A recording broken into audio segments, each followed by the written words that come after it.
प्रिया एक सुंदर, मासूम आणि एकटी स्त्री.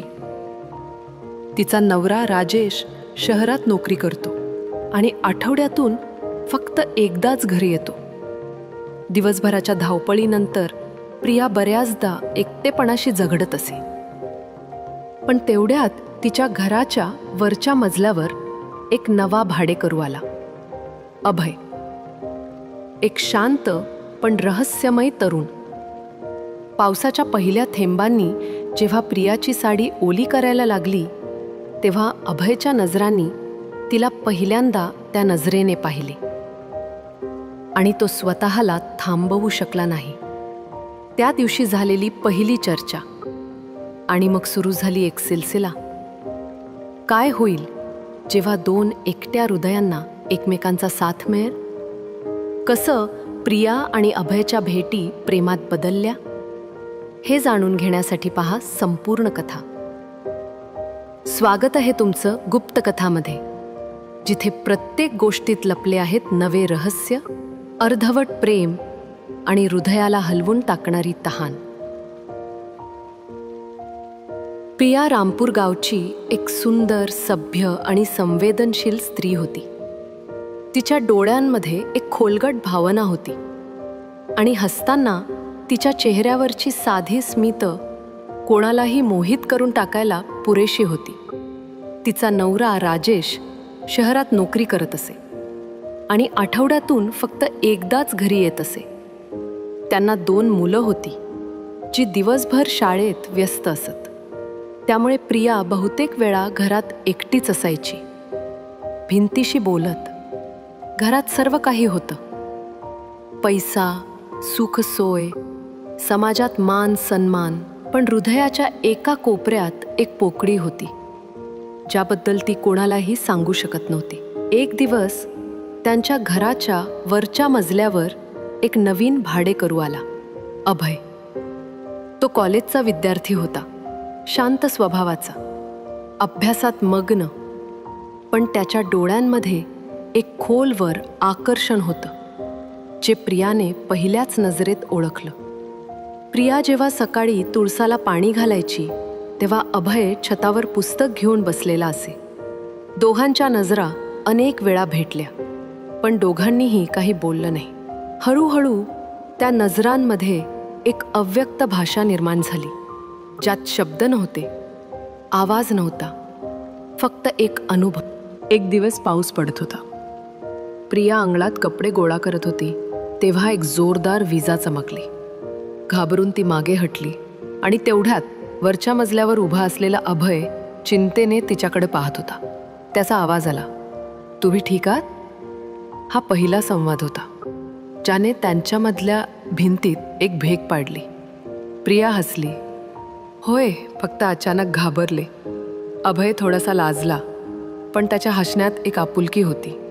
त्या क्षणी दोघांनाही जाणवलं की एकटेपणा वाटून घेण्यासाठी मोठं नातं असणं गरजेचं नसतं. फक्त एखाद्याची खरी नजर आणि एक मासूम हसू पुरेसं असतं. त्या दिवसापासून पाऊस त्यांना खूप आवडू लागला. त्या दिवसाचा हलका पाऊस आणि अभयची काळजीने भरलेली आवाज प्रियाच्या मनात खोलवर उतरली होती. दुसऱ्या दिवशी ती तुळसाला पाणी घालत असताना तिची नजर वर गेली.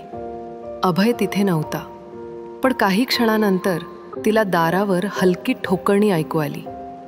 नमस्कार आंटी, अभय म्हणाला. प्रियाला थोडं आश्चर्य वाटलं. आंटी? ती हसली. मी इतकी मोठी नाहीये. अभय देखील हसला. मग प्रिया दीदी म्हणू का?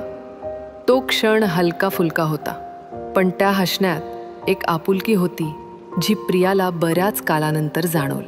त्यानंतर अभय कधी कधी खाली येई, काही ना काही सबब घेऊन. कधी पाणी मागायला, तर कधी काही विचारायला. आणि प्रियाही त्याला थांबत नसे. कदाचित तिलाही हवं असतं की कोणीतरी तिच्या एकाकीपणात आवाज बनून यावं. एक दिवस प्रिया अंगणात फुले तोडत होती. तिचे केस उलगडून तिच्या चेहऱ्यावर उडत होते. अभय छतावर बसून पुस्तक वाचत होता, पण त्याच्या नजरा पुस्तकापेक्षा खाली होत्या. त्या दिवशी त्याच्या नजरेत छेडखानी नव्हती, कामुकताही नव्हती, फक्त एक गहन प्रेमाची मासूमियत होती. प्रियाने त्याच्या नजरा जाणवल्या, पण काही बोलली नाही. तिची हसू हलकं होतं, जणू काही म्हणत होती, मला ठाऊक आहे. हळूहळू दोघांचं जग बदलू लागलं. जेव्हाही अभय खाली येई, प्रिया त्यासाठी चहा करून ठेवे. अनेकदा दोघे अंगणात बसून पावसाला बघत, गप्पा मारत, कॉलेजच्या, जगण्याच्या आणि कधीकधी एकटेपणाच्या.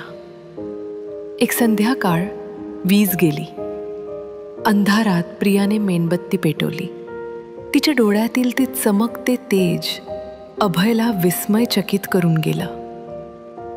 तुम्ही खूप सुंदर दिसता, हे अभयचं पहिलं स्पष्ट उद्गार होतं. प्रियाने काही उत्तर दिलं नाही, फक्त डोळे खाली घातले आणि पहिल्यांदा तिच्या मौनात होकार होता. त्या संध्याकाळी पाऊस थांबला होता, पण हवेतली ओलावा आणि हृदयातला काहीसा अधुरेपणा शिल्लक होता. प्रियाने आज हलक्या गुलाबी रंगाची साडी नेसली होती. केस उलगडलेले आणि कानातल्या झुमक्या प्रत्येक हालचालीला तिच्या नाजूकपणाची आठवण करून देत होत्या. अभय छतावर उभा होता, पण त्याच्या नजरा आता फक्त खालीच. जिथे प्रिया होती तिथेच अडकल्या होत्या. अभय, चहा प्यायचा असेल तर खाली ये, प्रियाने हसत म्हटलं. अभय खाली आला, पण यावेळी त्याच्या चालताना काहीतरी वेगळं होतं. थोडीशी लाज, पण एक ओढही. प्रियाने चहा टेबलावर ठेवला आणि हलकं म्हणाली, आजकाल तू खूप शांत आहेस. कारण आता आवाज मनात गुंजतात, अभयने अनपेक्षितपणे सांगितलं. प्रिया एका क्षणासाठी थबकली. तिचे डोळे अभयच्या डोळ्यांमध्ये होते, खोल, स्थिर, प्रश्न नसलेले, फक्त उत्तर बनलेले. काही क्षण दोघांमध्ये मौन पसरलं, पण त्या शांततेत श्वासांचाच आवाज जोरात होता. अचानक पुन्हा वीज गेली. खोलीत हलका अंधार पसरला. फक्त खिडकीतून चांदणी आत येत होती. तेच चांदणी जे प्रियाच्या साडीतून तिच्या आकृतीला आणखी उठाव देत होतं. अभय हळूवारपणे जवळ आला आणि म्हणाला, मी तुमच्या जवळ येऊ शकतो का? प्रियाने डोळे मिटून घेतले आणि काही बोलली नाही. तिचं मौनच होकार होता. अभयने थरथरत्या हातांनी तिचा हात धरला. पहिला स्पर्श उबदार होता, हळू होता, पण आतल्या आत भेदून गेला. तो स्पर्श असा होता की तो शरीरापूर्वी आतल्या आत जाऊन स्पर्श करत होता. प्रियाने हळूवारपणे त्याच्याकडे पाहिलं आणि एका क्षणात स्वतःला त्याच्या बाहूत सोडलं. साडीची पल्लू हळूहळू सरकू लागली. हवेने नेली की इच्छांनी, कोणास ठाऊक. त्यांचा आलिंगन हळूहळू एक अव्यक्त तहानीचं उत्तर बनलं. इच्छा आता शब्दांपलीकडे गेल्या होत्या आणि वेळ काही क्षणांसाठी थांबलासा वाटत होता. त्यांच्यामध्ये आता कोणताही पडदा शिल्लक नव्हता, ना भिंतीचा ना मनाचा.